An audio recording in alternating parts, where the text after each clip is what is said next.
تاہم رقم کا وہ مطالبہ کرتا رہا، اور ARY نیوز یہ رپورٹ کر رہا ہے کہ اسحاق ڈار صاحب کا یہ کوئی قریبی رشتہ دار ہے، رضا ڈار، اور وہ $1.5 ملین کی رقم ہے جو ان خواتین سے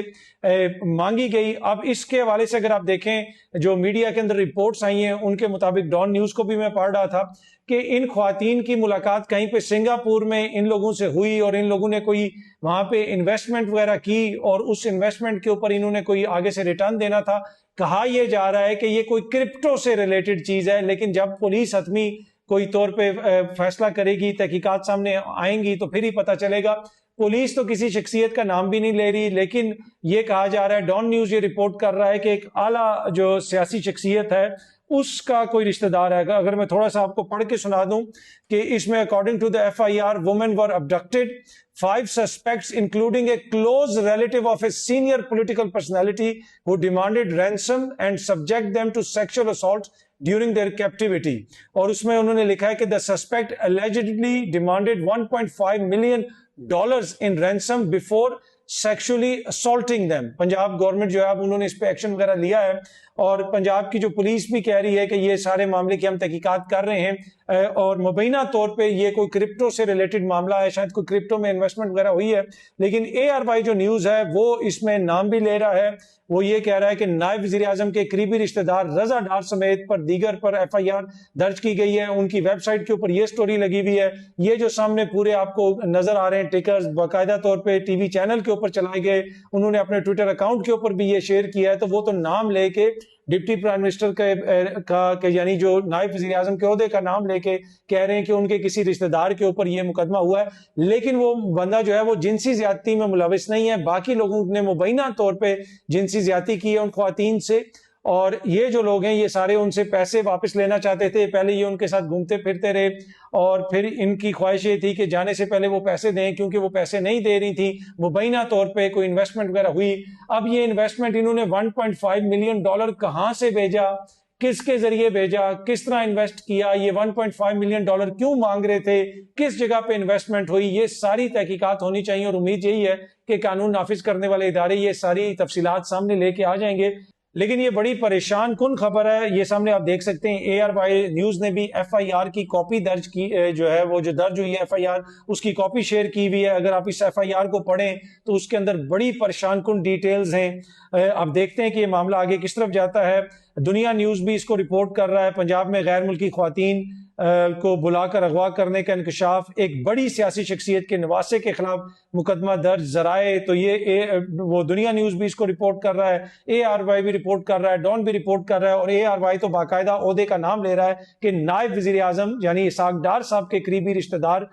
کے اوپر یہ مقدمہ ہوا ہے، وہ جنسی زیادتی میں ملوث نہیں ہے۔ جو ARY کہہ رہا ہے وہ یہ کہہ رہا ہے کہ جناب وہ رینسم مانگنے یعنی ان کے اغوا اور ان سے جو مبینہ طور پہ تاوان جو ہے وہ ڈیمانڈ کرنے کے مبینہ جرم میں ملوث ہے۔ تو اب دیکھتے ہیں جناب کہ یہ معاملہ آگے کس طرف جاتا ہے۔ ابھی تک CCD کی کوئی خبر نہیں آئی ہے، اس لیے کہ جو ہی کوئی اس طرح کا واقعہ ہو تو فوراً پتہ چلتا ہے کہ CCD نے یہ کر دیا، CCD نے وہ کر دیا، CCD وہاں پہ جا رہی تھی تو ملزمان کے ساتھی آگے۔ ابھی تک اس میں CCD نے شاید تحقیقات شروع نہیں کی ہیں،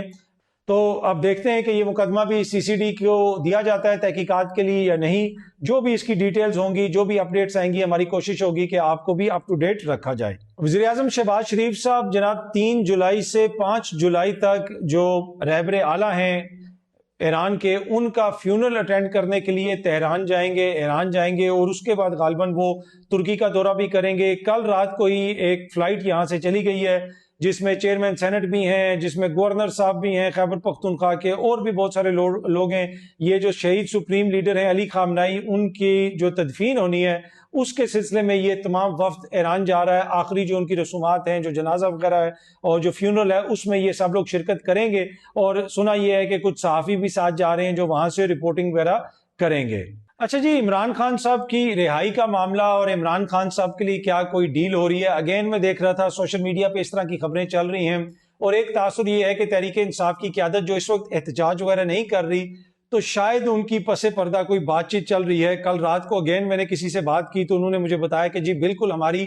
بات چیت چل رہی ہے, اور جس طرح کے ایونٹس ہو رہے ہیں اس سے تاثر یہ مل رہا ہے کہ حکومت کے لیے کوئی اتنی آسانیاں نہیں ہیں. پہلے پنجاب کے اندر جو سکول گرنے اور ایک ٹیوشن سینٹر کی چھت گری, اس کے بعد جس قسم کی میڈیا کوریج ہوئی, ویسے اتنی کوئی زیادہ میڈیا کوریج نہیں ہوتی تھی. اور پھر اب یہ جو ایک اور بدقسمت واقعہ پیش آیا, اس میں اعلیٰ سیاسی شخصیت کے عہدے کا نام لے دینا ایک چینل کی جانب سے, اور اس کے اوپر بھی جس طرح رپورٹنگ ہو رہی ہے, اس سے جو حکومت کے مخالفین ہیں وہ پی ٹی آئی والے یہ تاثر لے رہے ہیں کہ شاید حکومت کے معاملات کو اتنے درست نہیں رہے, اس لیے کہ پہلے تو اس طرح کی چیزیں جو ہیں وہ اتنی زیادہ اس طرح میڈیا رپورٹ نہیں کرتا تھا, بلکہ ہم پہ تنقید کر رہے تھے. کل میری کسی سے بات ہو رہی تھی, انہوں نے کہا جی آپ میڈیا یہ نہیں کرتا, میڈیا وہ نہیں کرتا. میں نے کہا جی میڈیا سے تو کوئی بھی خوش نہیں رہتا ہے, پر انہوں نے کہا جی دیکھیں آپ کس طریقے سے جو ہے لاہور میں چھت گرا ہے تو میڈیا نے اتنی لمبی کوریج کی, پھر اس چیز کی اتنی لمبی کوریج کی. اب یہ جو کیس ہے اس کے اندر بھی میڈیا اس طرح کوریج کر رہا ہے, عہدے کا نام لے رہا ہے, بتا رہا ہے جناب یہ اس قسم کا کیس ہے,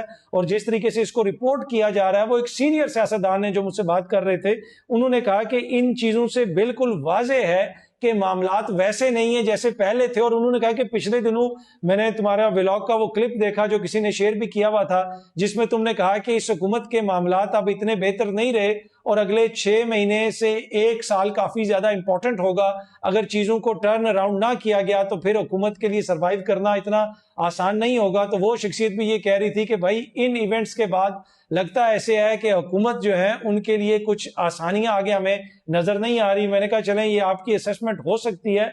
پر اینڈ آف دا ڈے جو بھی ہوگا وہ آنے والے ہفتوں میں مہینوں میں سچویشن کلیئر ہو جائے گی, پتہ چل جائے گا. لیکن فی الحال مجھے عمران خان صاحب کے لیے اس طرح کوئی آسانی نظر نہیں آ رہی. اور جو لوگ یہ سمجھ رہے ہیں کہ یہ جو جولائی کا مہینہ شروع ہو گیا ہے, اگلے مہینے اگست میں عمران خان صاحب کی رہائی ہو جائے گی, وہ مجھے اس طرح ہوتی بھی نظر نہیں آ رہی. لیکن جس طرح میں نے پہلے بھی آپ کو اپنی اسیسمنٹ دی تھی, میری کوئی خبر نہیں ہے, میری اسیسمنٹ یہ ہے کہ یہ حکومت کے نازک دن جو ہے نا وہ تھوڑے سے شروع ہوئے ہیں. اب یہاں سے حکومت کیسے چیزوں کو ٹرن اراؤنڈ کرتی ہے, کیسے چیزوں کو گھمایا جاتا ہے, کیا طریقہ کار نکلتا ہے, کیا آگے ہوتا ہے, بہت سارے کوسچنز ہیں. مجھے آج جو ہے حکومت 6 مہینے کے